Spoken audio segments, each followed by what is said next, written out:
ಗುರುಗಳೇ. ಶ್ರೀಹರಿ, ನಾನೆಷ್ಟು ಧನ್ಯ. ನಿಮ್ಮ ದರ್ಶನದ ಭಾಗ್ಯದಿಂದ ನನ್ನ ಕಣ್ಣುಗಳು ಪುನೀತವಾದವು. ಸುಧೀಂದ್ರರೇ, ಏಕೆ ಇಷ್ಟು ಚಡಪಡಿಸುತ್ತಿದ್ದೀರಿ? ಏಕೆಷ್ಟು ಗೊಂದಲದಲ್ಲಿದ್ದೀರಿ? ನೀವು ನಮ್ಮನ್ನು ಇಷ್ಟು ಬೇಗ ಅಗಲ್ತೀರಾ ಅಂತ ನಾನು ಭಾವಿಸಿರಲಿಲ್ಲ ಗುರುಗಳೇ. ನೀವಿಲ್ಲದ ಆ ಪೀಠವನ್ನು ನೋಡಲಿಕ್ಕೆ ನನ್ನ ಕೈಲಿ ಸಾಧ್ಯವಾಗ್ತಿಲ್ಲ ಗುರುಗಳೇ.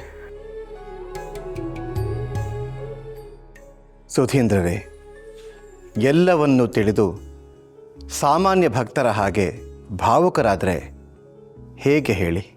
ಹುಟ್ಟು ಸಾವು ಇದ್ದದ್ದೇ ಅಲ್ಲವೇ? ಪುನರಪಿ ಜನನಂ ಪುನರಪಿ ಮರಣಂ. ಗುರುಗಳೇ, ನೀವು ಮತ್ತಷ್ಟು ಕಾಲ ನಮ್ಮ ಜೊತೆ ಇರಬೇಕಾಗಿತ್ತು. ನಮಗೆ ನಿಮ್ಮ ಮಾರ್ಗದರ್ಶನದ ಅಗತ್ಯವಿತ್ತು.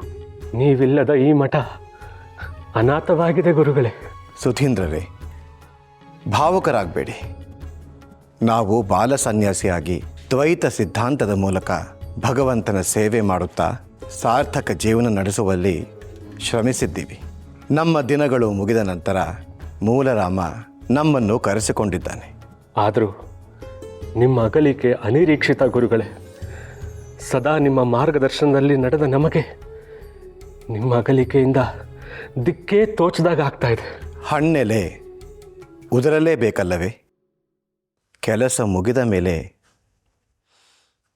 ಹೊರಡಲೇಬೇಕಲ್ಲವೇ? ನಾವು ಬಂದ ಕೆಲಸ ಮುಗೀತು.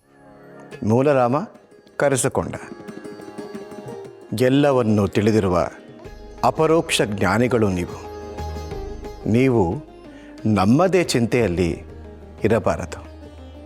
ಹಳೆಯ ನೀರು ತೆರವುಕೊಂಡು ಹೊಸ ನೀರು ಬರಲೇಬೇಕು.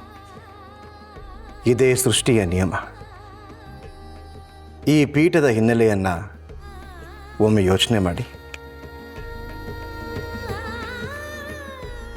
ಆಚಾರ್ಯ ಮಧ್ವರಿಂದ ಆರಂಭವಾದ ಈ ಪರಂಪರೆ ಶ್ರೀ ಜಯರಾಜ, ಶ್ರೀ ಶ್ರೀಪಾದರಾಜ ಆಚಾರ್ಯ, ವ್ಯಾಸರಾಯರೇ ಮುಂತಾದ ಮಹನೀಯರು ಹಾಕಿಕೊಟ್ಟ ದಾರಿಯಲ್ಲಿ ನಡೆದು ಅವರ ಜ್ಞಾನ, ತ್ಯಾಗ, ಸೇವೆಗಳಿಂದ ದ್ವೈತ ಮತದ ಬೆಳಕನ್ನು ಜಗತ್ತಿಗೆ ನೀಡುತ್ತಾ ಬಂದಿದೆ. ನಂಬಿದ ಭಕ್ತರನ್ನು ಅಜ್ಞಾನದಿಂದ ಸುಜ್ಞಾನದ ಕಡೆ ಕರೆದೊಯ್ಯುವ ಕೆಲಸವನ್ನು ನಿರಂತರವಾಗಿ ಮಾಡುತ್ತಾ ಬಂದಿದೆ. ನೀವಾದರೂ ಅಷ್ಟೆ. ಆ ಕರ್ತವ್ಯವನ್ನು ನಿರ್ವಹಿಸಲೇಬೇಕು. ಆ ಗುರುತರವಾದ ಜವಾಬ್ದಾರಿ ನಿಮ್ಮ ಮೇಲಿದೆ. ಇದನ್ನು ನೀವು ಎಂದಿಗೂ ಮರೆಯಬಾರದು. ಈಗ ನನ್ನಿಂದಾಗಬೇಕಾಗಿರುವ ಕಾರ್ಯಗಳ ಬಗ್ಗೆ ತಿಳಿಸಿ ಗುರುಗಳೇ. ಅದನ್ನು ಶಿರಸಾವಹಿಸಿ ಪಾಲಿಸುತ್ತೇನೆ. ಈಗ ನನಗೆ ನಿಮ್ಮ ಮಾರ್ಗದರ್ಶನದ ಅಗತ್ಯವಿದೆ. ನಮ್ಮ ಮೇಲಿನ ಅತಿಯಾದ ಭಕ್ತಿಯಿಂದ ನೀವು ಶ್ರೀಮಠದ ಪೀಠದ ಮೇಲೆ ಕೂರದೆ ಹಾಗೆಯೇ ಉಳಿಸಿ ಕರ್ತವ್ಯ ನಿರ್ವಹಿಸುತ್ತಿದ್ದೀರಿ. ಅದು ಆಗದು. ನೀವು ಈ ಪರಮಹಂಸ ಪೀಠಾರೋಹಣವನ್ನು ಮಾಡಿ ನಮ್ಮ ಪರಂಪರೆಯನ್ನು ಬೆಳಗಿಸಬೇಕು. ಇದು ನಿಮ್ಮ ಹಕ್ಕು, ನಮ್ಮ ಆಶಯ, ಆಗ್ರಹವೂ ಕೂಡ.